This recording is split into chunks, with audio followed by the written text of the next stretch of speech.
Good evening. Good evening. I'm glad you're all here. My name is Elaine Leader. I'm the Dean of the School of Social Sciences, and I'm one of the organizers for the Andrea Neves Barton Evans Social Justice Lecture Series in conjunction with the Heritage Lecture Series. And this is our 4th lecture. And this year, we're very, very excited to have Julian Bond. We had a fabulous afternoon with him where students were able to engage in a dialogue, and we're going to have the same thing this evening, hopefully. Please, all of you, turn off your cell phones, turn off your pagers, turn off your text messaging. Whatever it is that you have in your pockets, please make them silent. We would really appreciate it because we have an honored guest here and we really need to keep up honoring him. So at this moment, I would like to introduce President Ruben Armañana, the president of the university, because this is a big deal lecture and we want to start it off right. So Dr. Armañana, you're on.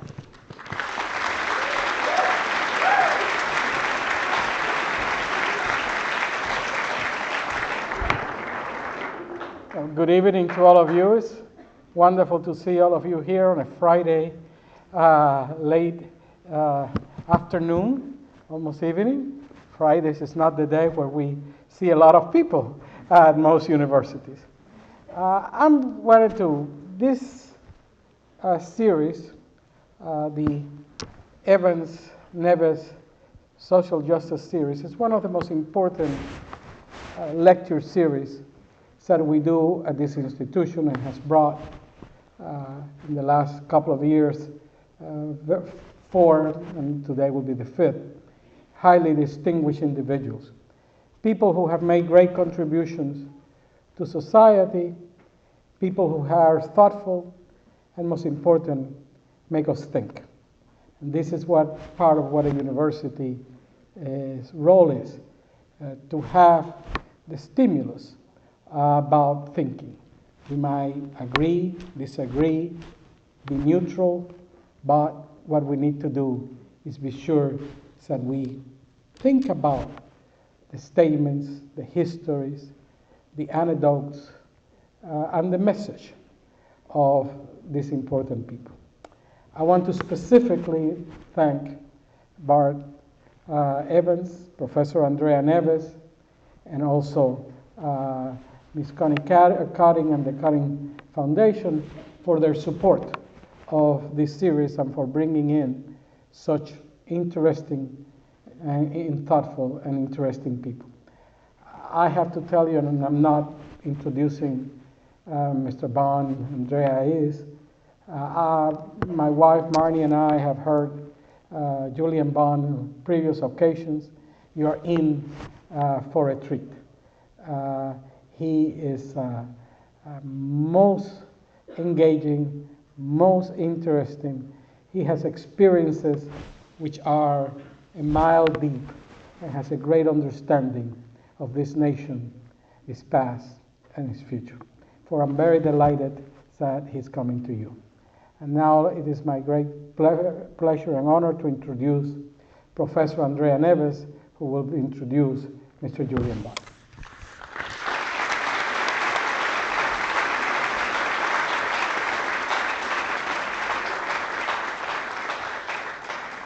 Thank you, President.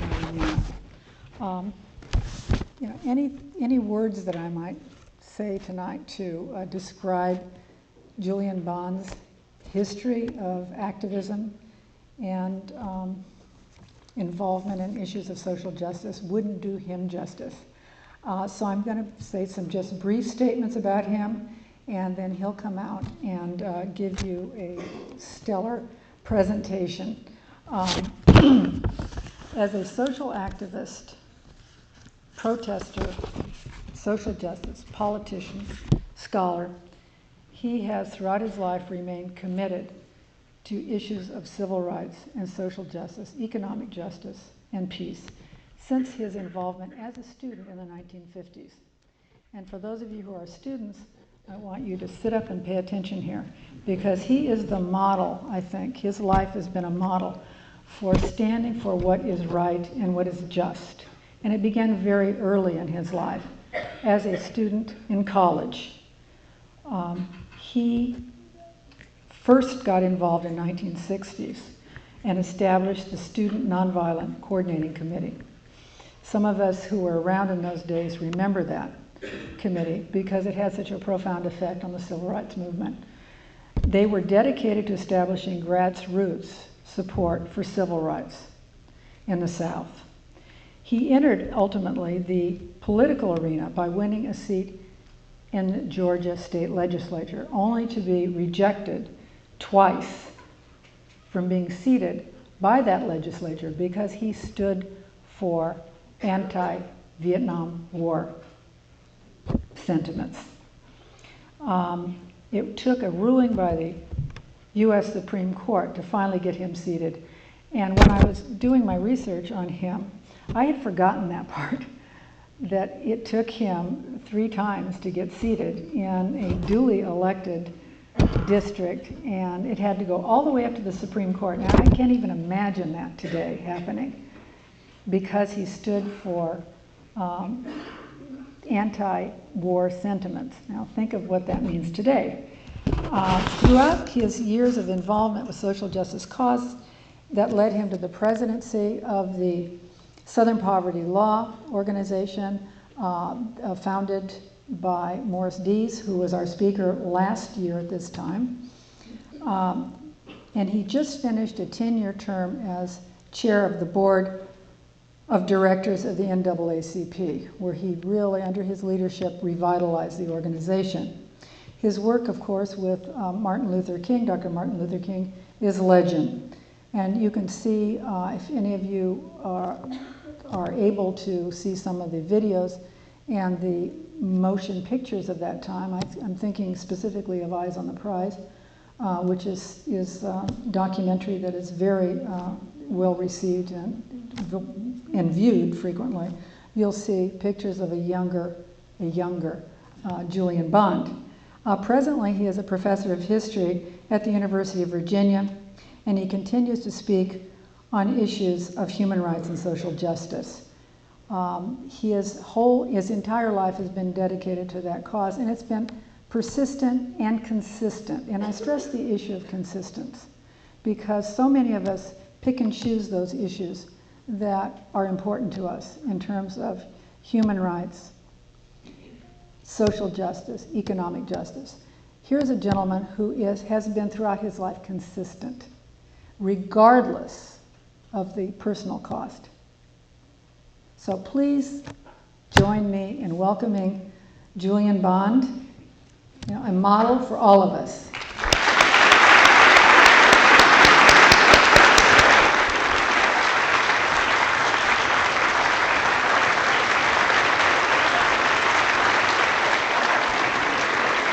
Thank you. Thank you.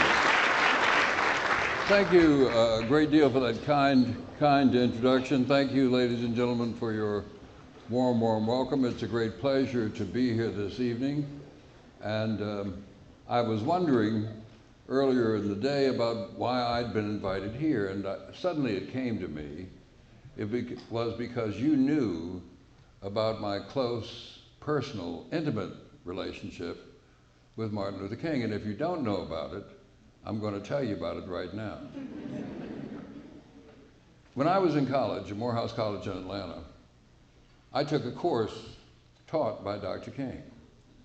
And this was the only course in a classroom Dr. King ever taught. There are 8 people in the class. I was one of the 8. So if you hear someone, and you will, say that I was a student of Martin Luther King, if they weren't among that 8, they're lying.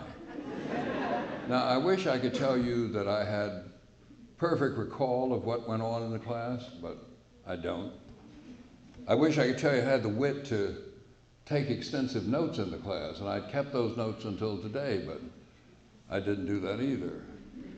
I wish I could tell you I had the wit to bring a tape recorder to class, and I had tape recorded these pearls of wisdom that fell from the lips of this marvelous man, but I didn't do that either. In fact, I'm not ashamed to say I remember nothing that passed between teacher and student in class, but I do remember one thing.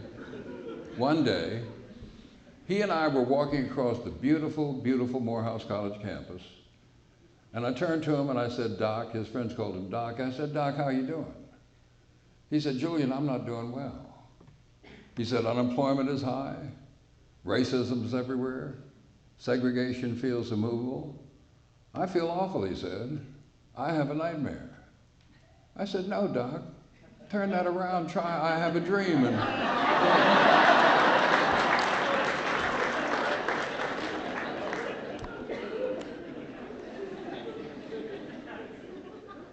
you know, my name is my bond, so you must believe that. But I want tonight to examine the state of race in America. There are those who say that race is history, and they have it exactly backward. History is race. The word America, scrambled after all, spells I am race.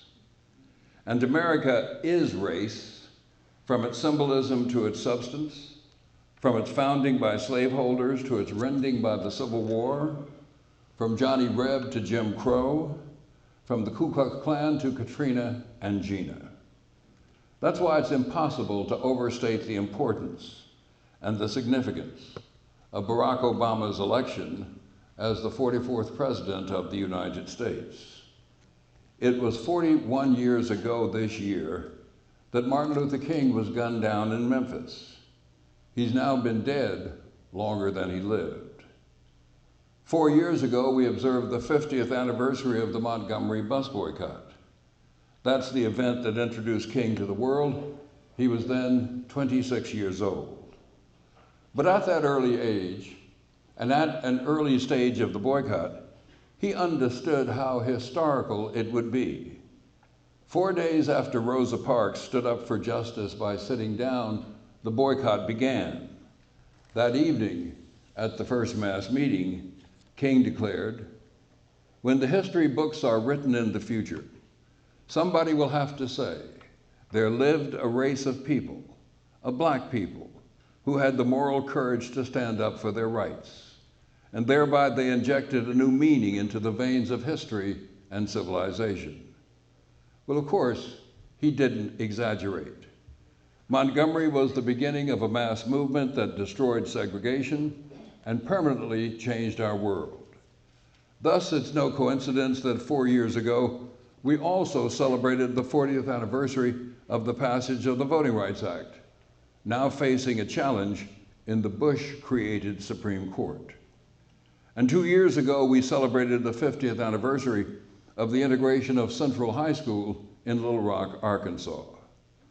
Now, Dr. King's first national address was at a 1957 prayer pilgrimage at the Lincoln Memorial.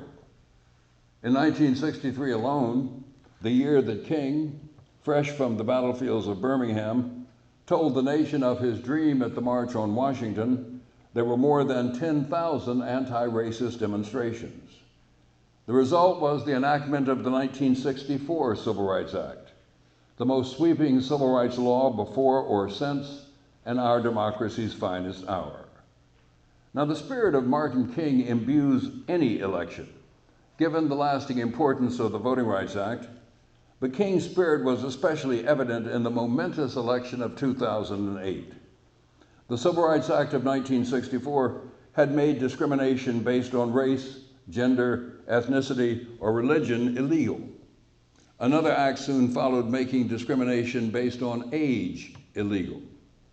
The major candidates in both sides' primaries included a black man, a woman, a Hispanic, a Mormon, and a man who became his party's nominee who would have been the oldest person ever elected to the presidency. And in a first for his party, he chose a woman as his running mate. All of these candidates, and all of the nation, owe a debt to what Arthur Taylor Branch called the modern founders of democracy, those who labored unknown and unheralded in the vineyard of civil rights. That's one reason we look back on the years between Montgomery in 1955 and the passage of the Voting Rights Act in 1965 with some pride. Those were the days when women and men of all parties, all backgrounds, worked together in the cause of civil rights. Those were the days when banks loaned money to people, and not like today when the people lend money to the banks.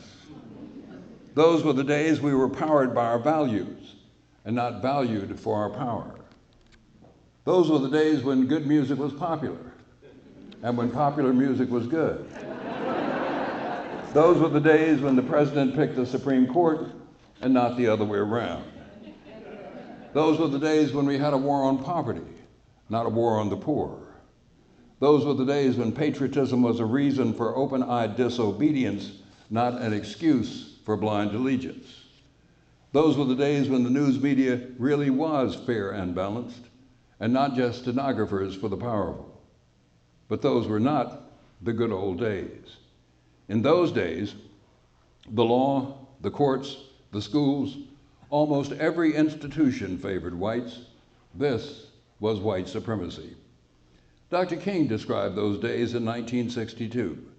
He said then, "When you've seen vicious mobs lynch your mothers and fathers at will and drown your sisters and brothers at whim, when you've seen hate-filled policemen curse, kick, and even kill your black brothers and sisters, when you see the vast majority of your 20 million Negro brothers smothering in an airtight cage of poverty in the midst of an affluent society, when you suddenly find your tongue twisted and your speech stammering as you seek to explain to your 6-year-old daughter why she can't go to the public amusement park that's just been advertised on television, and when you see tears welling up in her eyes when she's told that Fun Town is closed to colored children, when you see ominous clouds of inferiority beginning to form in her little mental sky, and see her beginning to distort her personality by developing an unconscious bitterness toward white people, when you have to concoct an answer for a 5-year-old son who's asking, "Daddy, why do white people treat colored people so mean?" When you're harried by day and haunted by night by the fact that you are a Negro, when you're living constantly on tiptoe stance, never quite knowing what to expect next, when you're plagued with inner fears and outer resentments, when you are forever fighting a degenerating sense of nobodiness, then, King said, then you would understand. And you would understand that most Southern blacks then could not vote. Most attended inadequate segregated schools if they went at all, and many only for a few months each year. Most could not hope to gain an education beyond high school. Most worked as farmers or semi-skilled laborers. Few of them owned the land they farmed or even the homes in which they lived.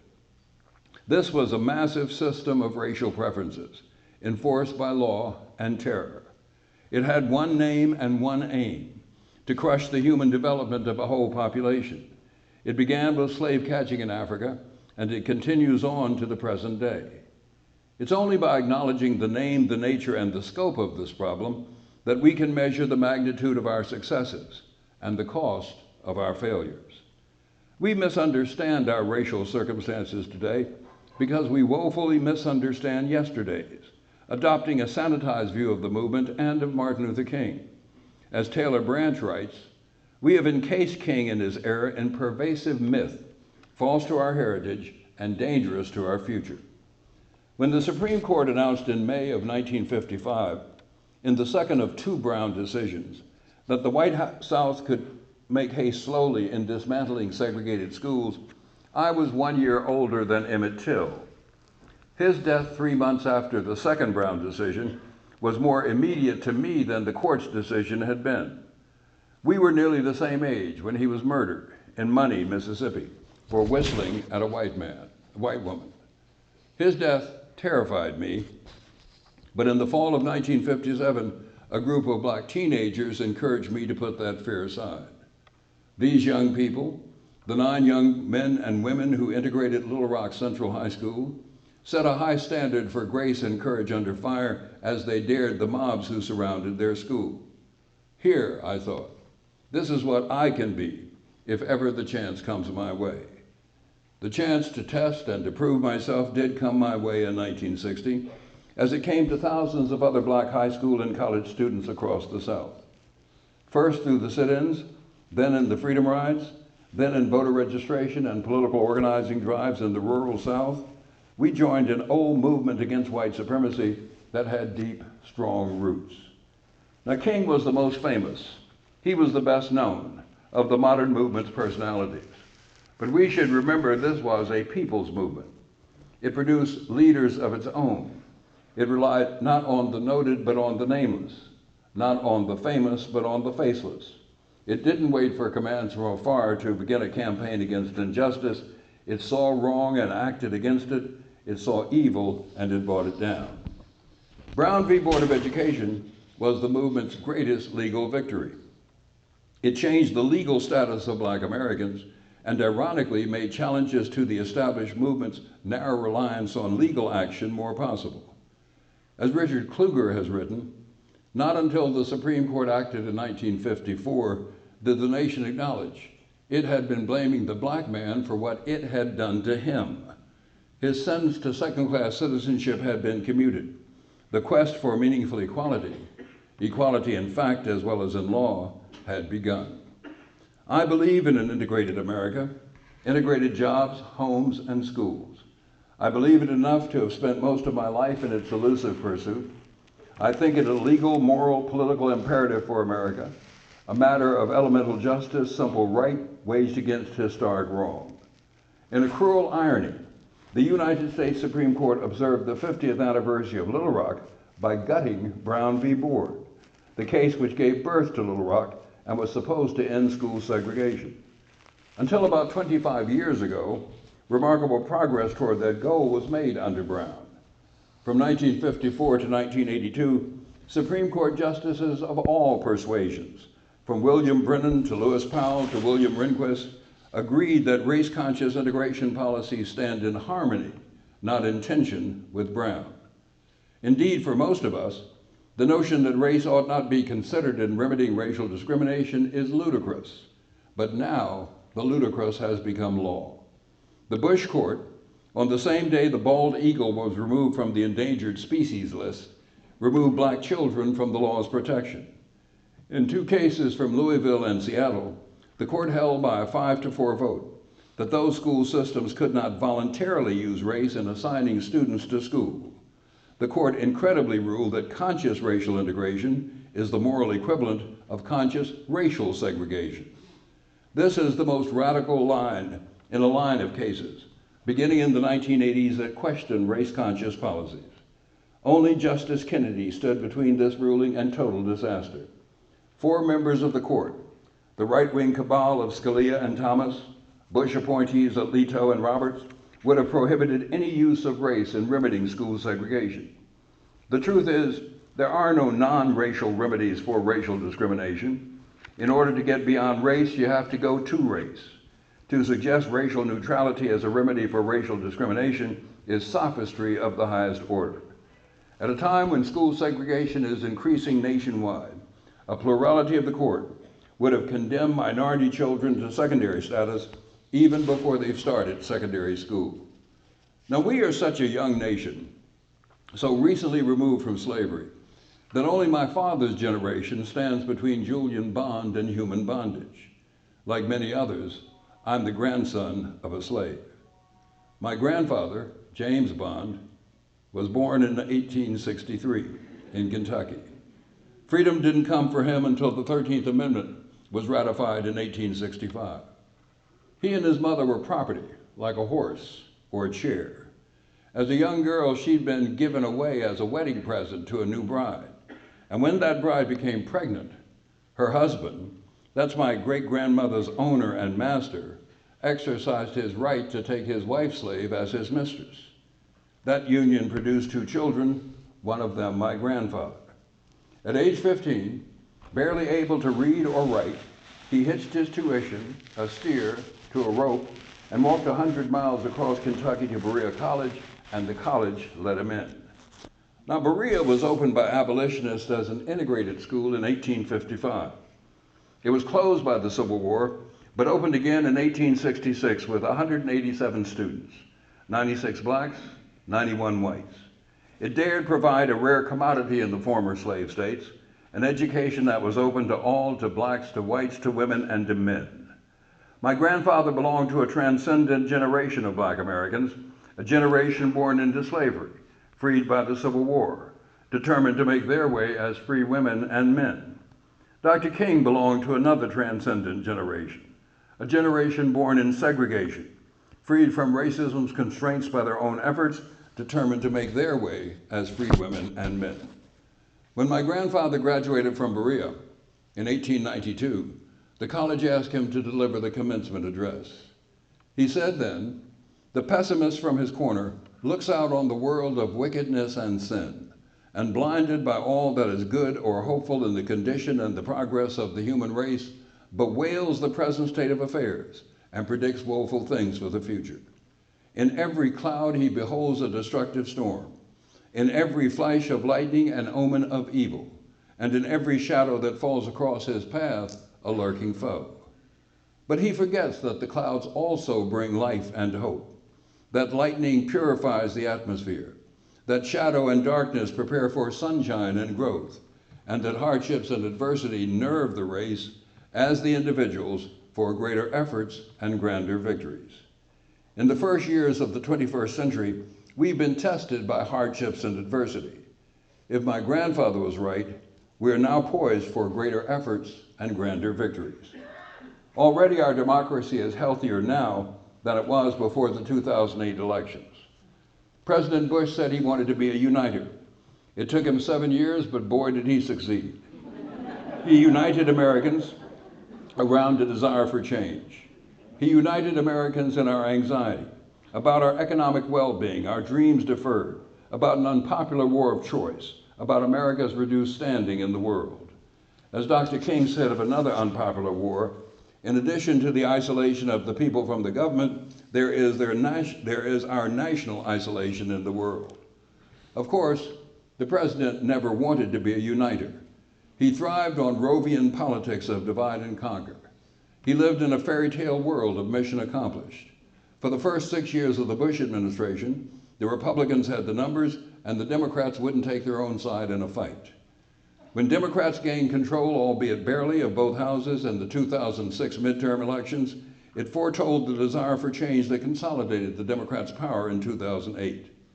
The president saw his presidency repudiated, from the natural disaster of Katrina, to which he did not respond, to the disaster in Iraq, which he created. The losses on the battlefield exceed more than 4,000 US soldiers killed. The lost cost here at home are immeasurable. Confronting the Vietnam War, Dr. King spoke of the inescapable contradiction between war and social progress at home. He said military adventures must stultify domestic progress to ensure the certainty of military success. One day of the Iraqi war cost $720 million, while 37 million Americans live in poverty. This represents 13% of the population, the highest percentage in the developed world. The number has grown since 2001, with almost 5.5 million slipping below the poverty line during the Bush administration, and that was before the financial meltdown. Black Americans, of course, are more likely to be poor than rich, and they're worse off than their white counterparts. Almost a quarter of black Americans nationwide live below the poverty line, as compared with only 8.6% of whites.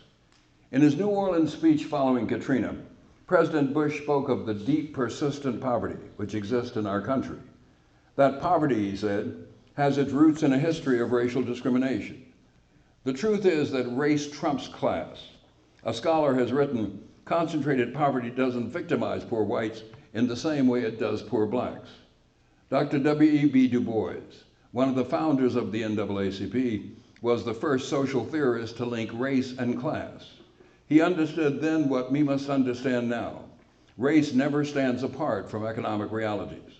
The fragility of middle-class life for black Americans is illustrated by their downward mobility.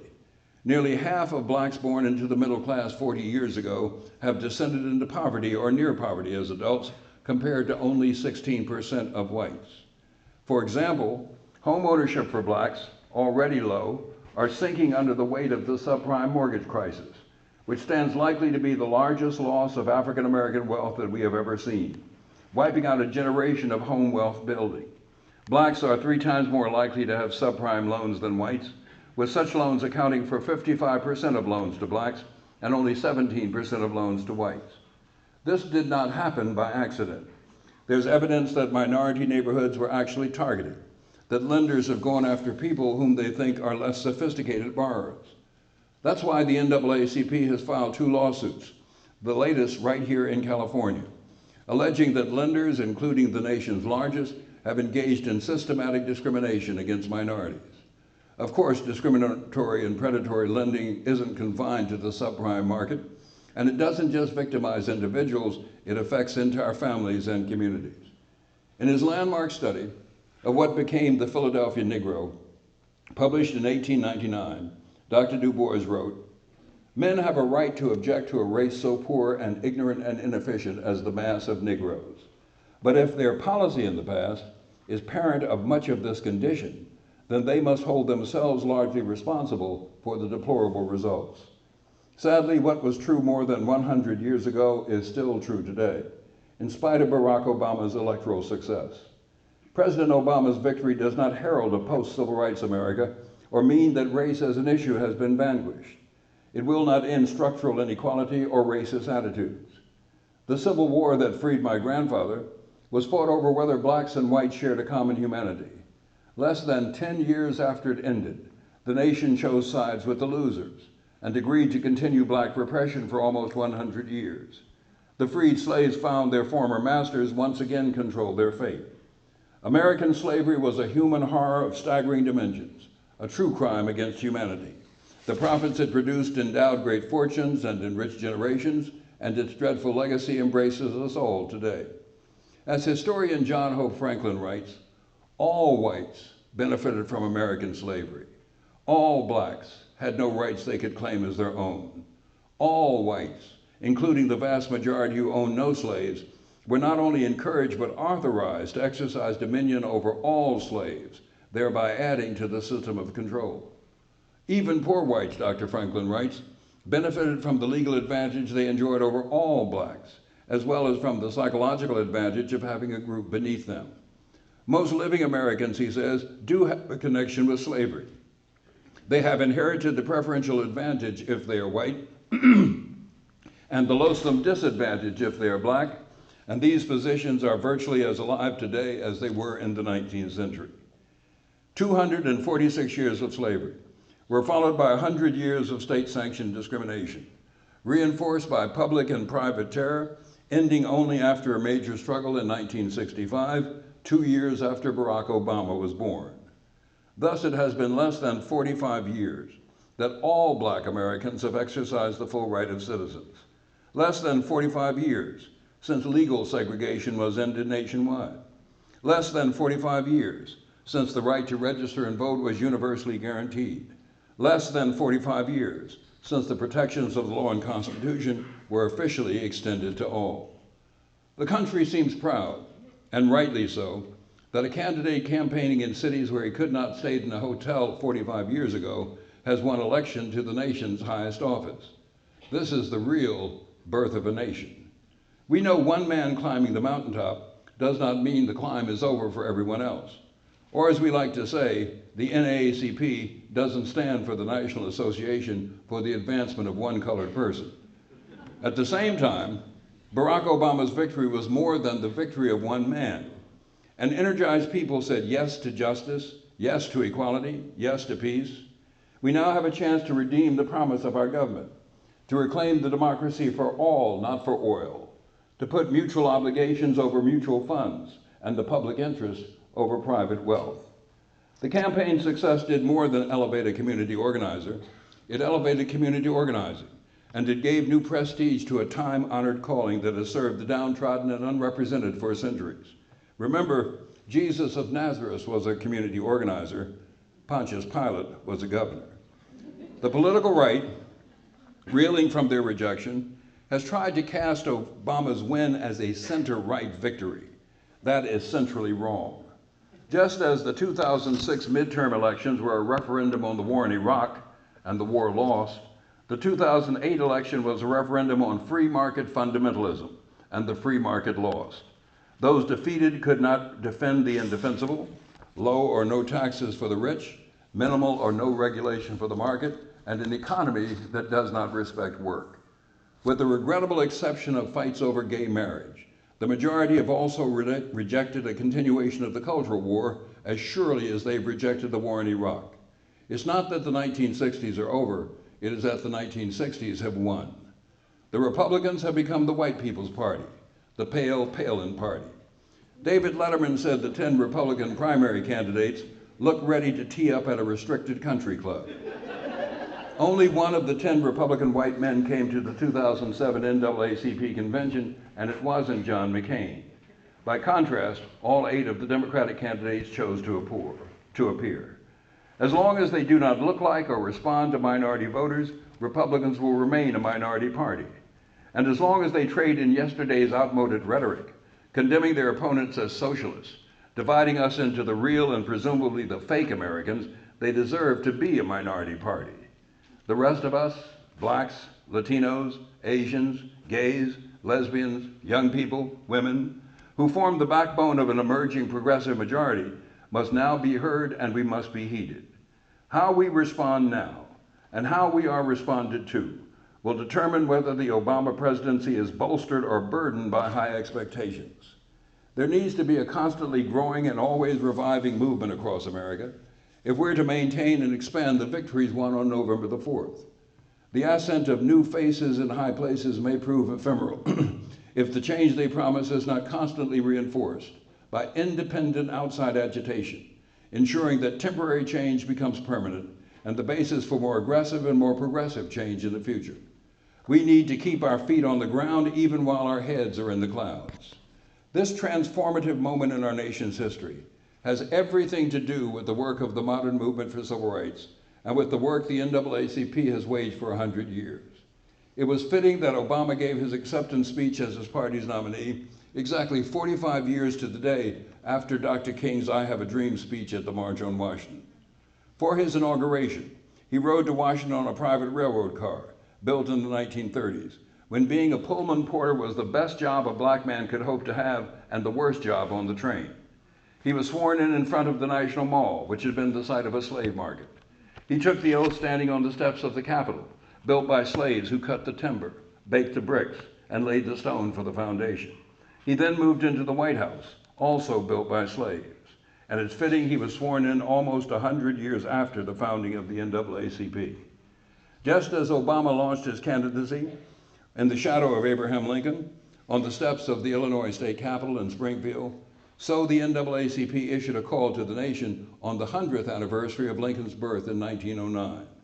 That call asked then, as we do now, for all believers in democracy to join in the struggle of the renewal for civil and political liberty, racial justice, economic equality, world peace.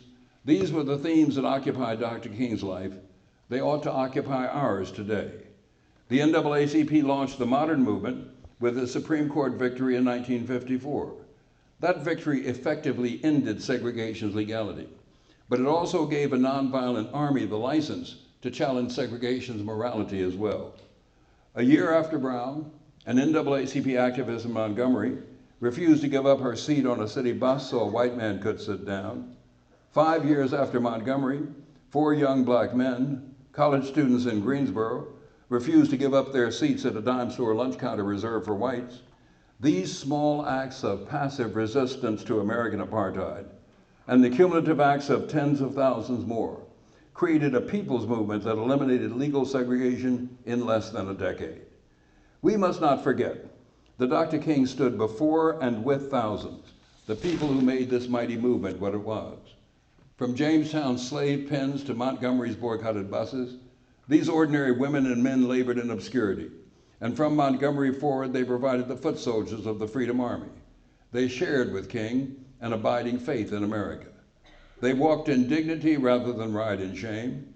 They faced bombs in Birmingham and mobs in Mississippi. They sat down at lunch counters so others could stand up. They marched and they organized. Dr. King didn't march from Selma to Montgomery by himself.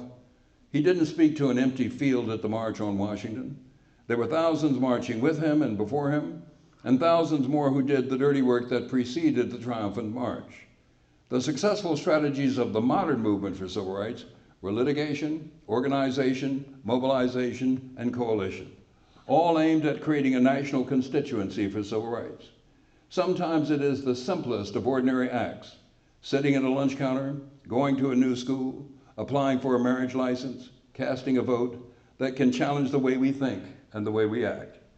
We have a long and honorable tradition of social justice in this country.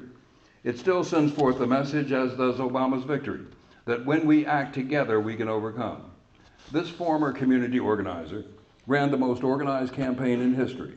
It led to a victory that was not only broad but deep, particularly with respect to 18 to 29-year-olds, 66% of whom voted for Obama.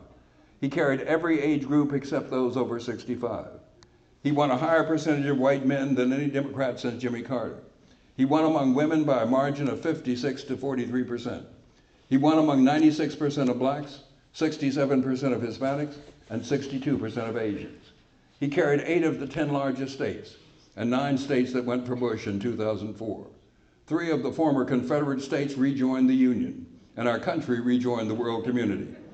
Before November 4th, we were a pariah state among nations.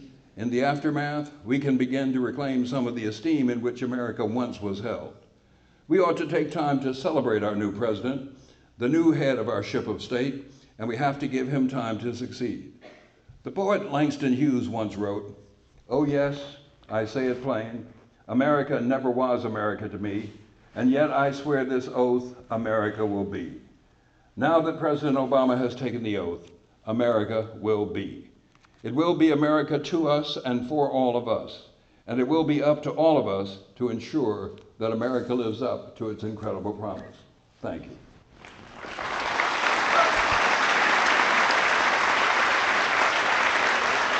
Thank you. Thank you. Thank you. Thank you. Thank you. Thank you. You want to say something about the question? Okay. Thank you. We're now going to have the question and answer period, and we have people in the aisles with microphones, and if you would raise your hand, I'll recognize you, or the questioner the microphone person will go to you, and everyone will be able to hear your question. And there seems to be one down here, right here.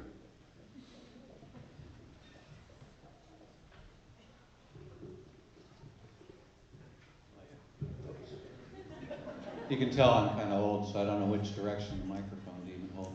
I was really thrilled to hear you talk about the need for an independent movement for change, and I wondered if you could expand on those remarks in terms of what you think we all need to do to ensure that President Obama is successful in the progressive change that he's advocating, but also to ensure that he keeps moving in the direction that we all want him to move in.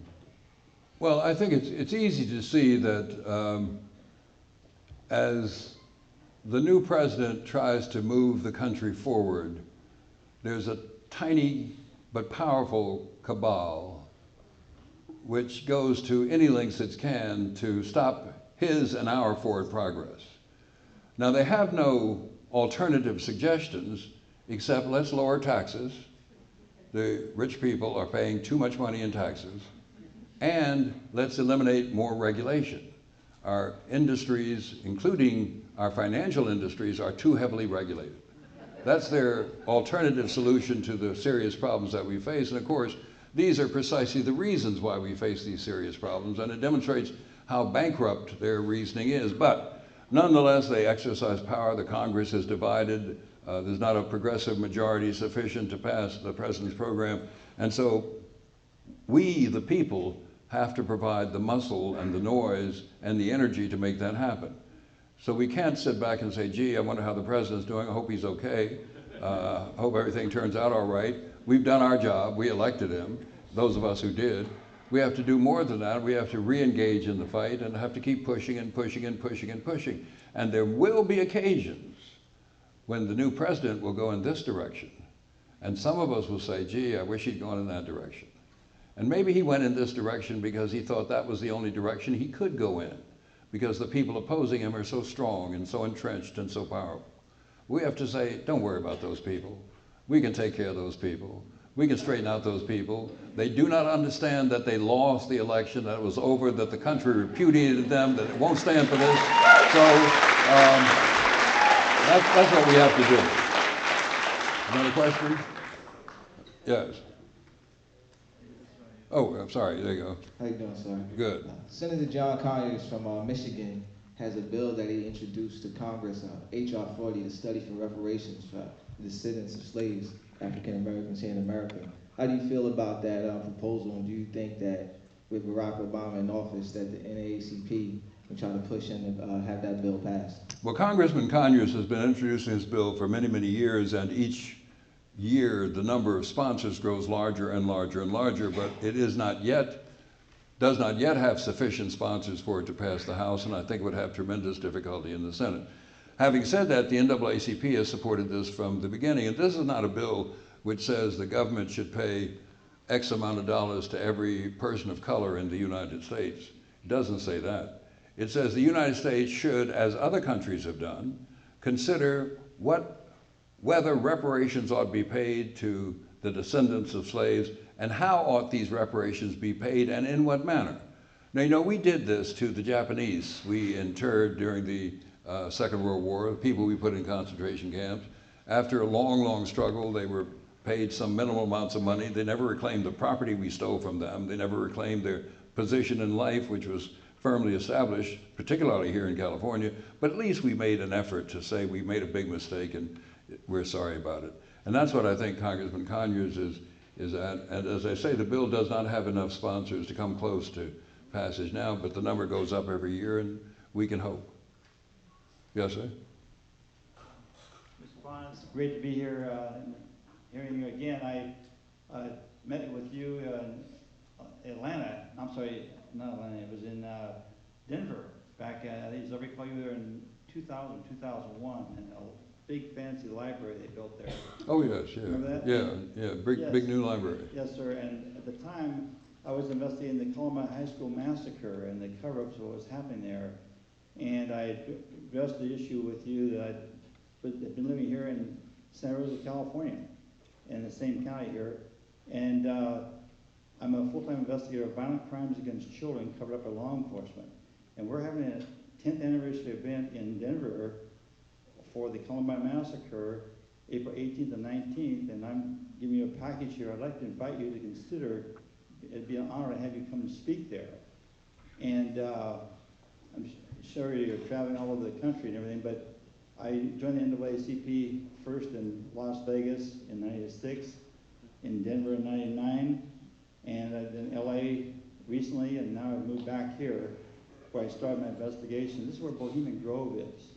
This is where I have a report here I'm going to give you, where the first time this child was tortured in Santa Rosa here, they call it Parade the Nigger Day. Racism is rampant here, but it's under the covers, as it is in most countries, and most counties in the state and throughout the nation. And so I hope you'll look at these issues, and I'd love to talk to you after the event. Okay, we can talk after the program, and I'd very much like to see the material you have. And I have to tell you, when you said you met me in Denver, the immediate thought that, and this is a frivolous thought, that went through my head is I got a tattoo in Denver. But that was long. I hope it was the Irish for clover. It was a long time ago, so thank you. And here's one here, yes, sir. You have been an inspiration since the very first time I heard your name. You inspired me this evening. You do so in the tradition of Roy Wilkins, the tradition of Thurgood Marshall, so many people who have represented the NAACP in this country for the good of all people. And this evening you're inspiring me to speak up and inform everybody here that in my capacity as the membership chair of the Sonoma County NAACP, we would like to encourage each and every one of you in this assembly to join the Sonoma County chapter of the NAACP. After Mr. Bond finishes speaking, I will be at the head of the stairs with membership envelopes, and I'm going to invite everyone, people of color, colorless people, please join us. Let's work on behalf of this country. Thank you. And the president of the branch is sitting right there. Stand up, Mr. President, so the people can see you. Thank you for that. Thank you for that. You should know that in the NAACP, we believe that colored people come in all colors. Anybody who shares our values is more than welcome. So please meet this gentleman and sign up. We need you. If you don't have your checkbook with you right now or the cash, go online, naacp.org. You can sign up there. We have a student down here in the front with Oh, sorry. Yes, yes, miss. During the 2008 Obama election, I kept hearing people say that we need to talk about race and discuss it more so that all the issues of race can get out and we can all be comfortable with talking about it. Do you agree with those comments, and if so, why?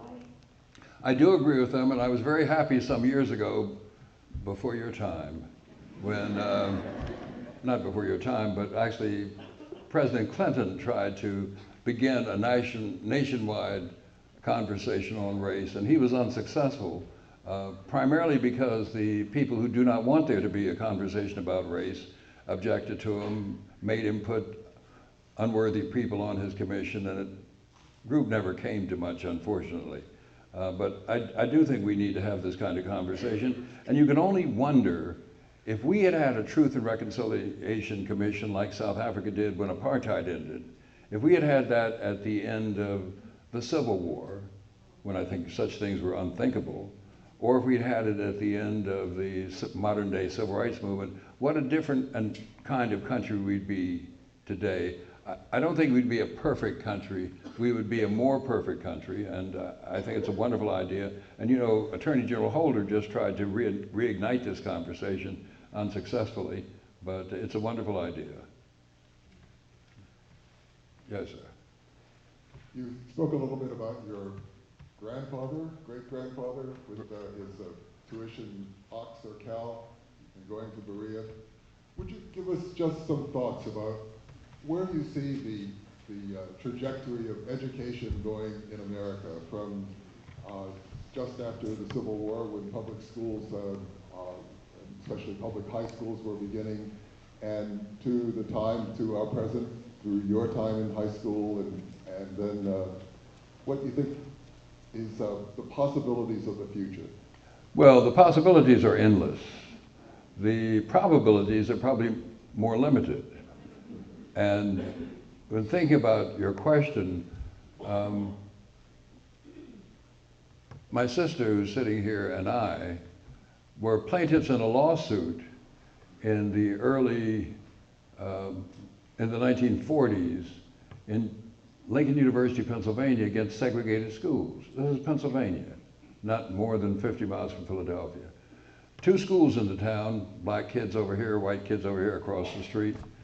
And she and I were plaintiffs in a lawsuit our father filed to eliminate this, but before the suit could come to trial, the school board caved in, closed the black school, and all the children crossed the street and went to the single school. And it's interesting that this is different for, well, I think it's the same for her. No way it's different for her, because she's older than I am.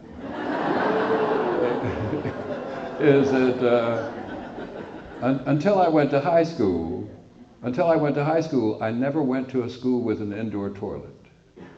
And I never went to a school that had more than 2 rooms. And of course, from that day to this, the state of public education has changed fairly radically. And I think for the better, largely.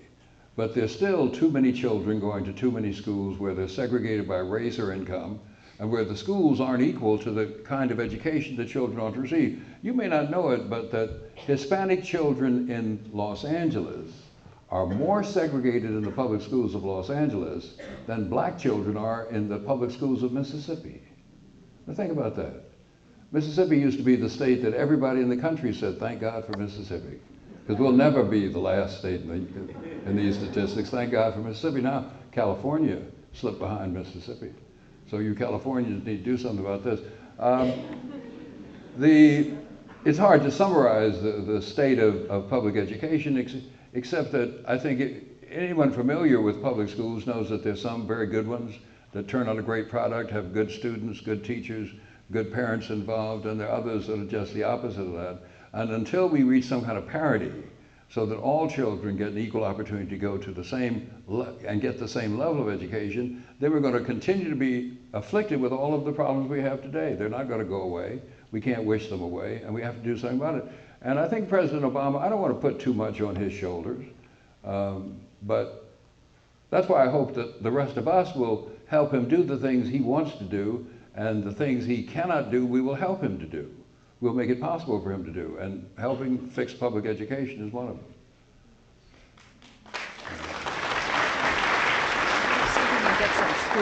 Yeah. Yes, we want to try to get, go ahead, sir. We want to get some student questions, though, after you. I know you're a student. You are a student, yes. I met you earlier today. I'm also a beige pink person, so I consider myself a person of color, and happily join the NAACP. Capitalizing on, continuing on this gentleman's question, in 2004, many were talking about the legacy of the Brown decision. And some observed the state of education today as being just as segregated, just as unequal as it was in 1954 in some parts of the country. And they wondered whether the Supreme Court might not have been more effective in demanding that school districts provide an equal education as opposed to requiring that they desegregate their schools. I wonder if you could speak to that observation and what suggestions you might have for getting both an equal and desegregated education in America. I should defer to my sister, who is a lawyer. That's a lawyer's question. But the young man sitting with her, Peter Cohn, a lawyer for the NAACP, who lives in Petaluma. Would that have been better, Peter or Jane, to have an equal education? Would that have been a better outcome? Attorney Moore says no. But if you want to know something about the state of public education in California and in the country, if you go on the web and look at the UCLA History Department, and I think I'm right about this, there's a professor there named Gary Orfield, O-R-F-I-E-L-D, and he has an organization which reports on these things, and he probably is the country's leading expert on these kinds of questions, and you can find out what you want to know about schools in this state and schools in every state and the status of school integration nationwide. That's Gary Orfield, O-R-F-I-E-L-D. Yes. Go ahead. Actually, I think President Obama picked Pittsburgh to win the NCAA Men's Division I basketball championship, and I was wondering who you picked. Well, of all, he picked UNC. Obama picked UNC, yeah. Okay, maybe I picked, but I don't know. Of all the people in this room, you have asked the person who knows the least about this, and well, I had a default frankly, who cares the least about this? But I will tell you something about Pittsburgh. You know, Obama named, what's the guy's name who owns the Steelers? Rooney, Mr. Rooney, ambassador to Ireland. And this was a big, I have a mixed marriage. It's not because my wife is white.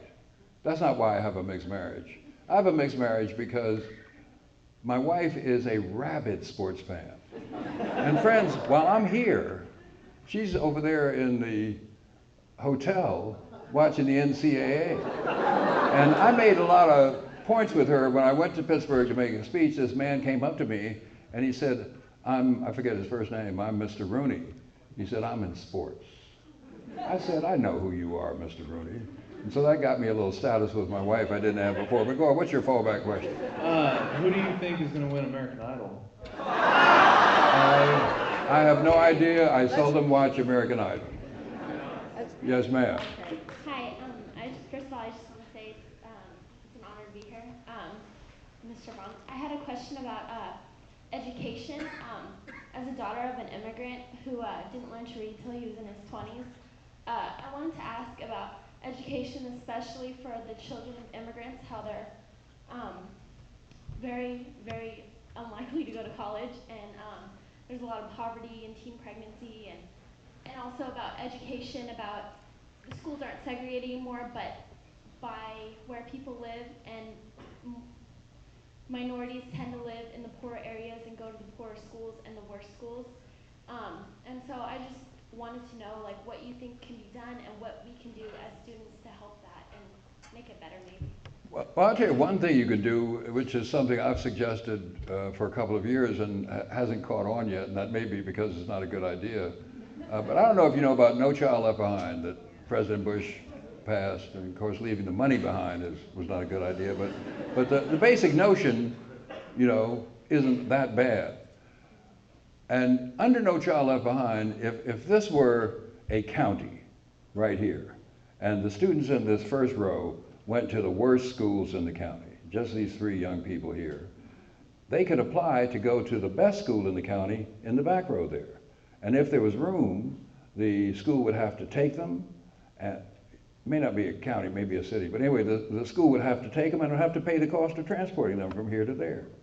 But the difficulty is that in this county, as in most counties, all of the good schools are packed. So these kids come and say, we want to go to this good school, and the school people say, oh, we'd love to have you, but there's no room. So what we need to do is amend the No Child Left Behind, saying that if there's no room for these children in that school, they can go to this school.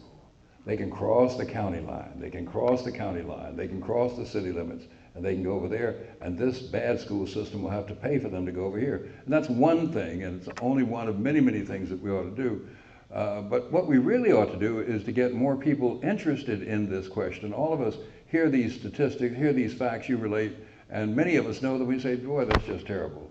But we don't take the next step, which is to do something about them. And I'm going to commission you to, now you're a committee of 1, and I expect in the future for you to be a committee of many to address this issue, and you know, either look and find similar people who are already working on and interested in this problem.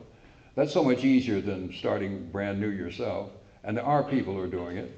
But if you can't find anybody who's doing it, then start a group yourself and report back to me in a year.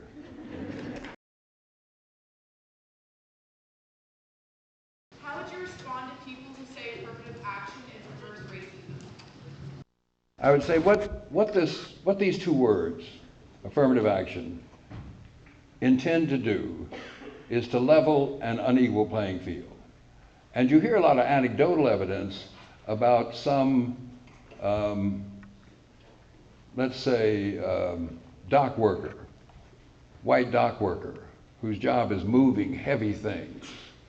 And all of a sudden some 98-pound woman comes along and wants the job, and she gets the job, even though she can't lift those things. And you hear these anecdotal stories all the time, but you never hear of an actual incident where this happened. Somebody, my brother's friend told me this happened to him. Somebody down the street told me this happened to him. So the notion that affirmative action means an army of unqualified minorities are taking the jobs of super qualified whites, that's just a fiction. It does not happen. So I would say to people, give me some facts and figures about this. Give me some demonstration that this has actually happened. Show me a white PhD who has lost his job here and was replaced by a 6th grade dropout who's black. And when you show me that, then I'll agree with you. And we have one last?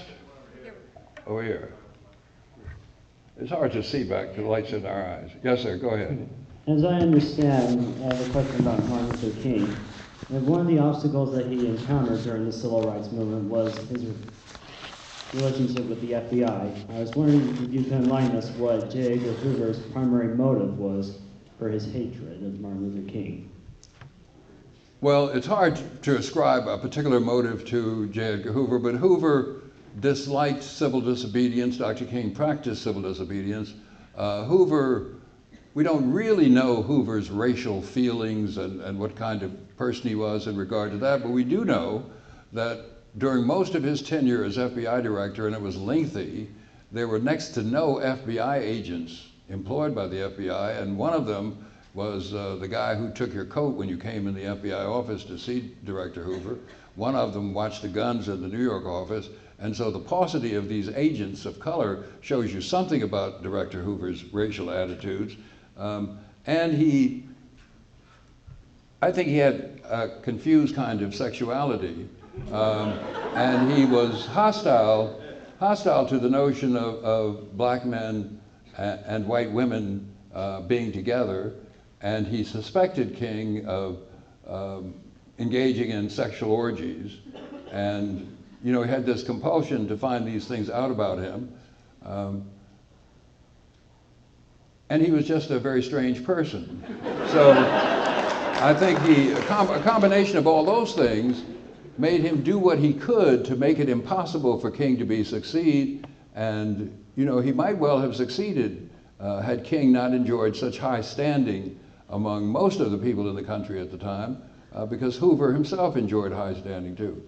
Thank you all very much.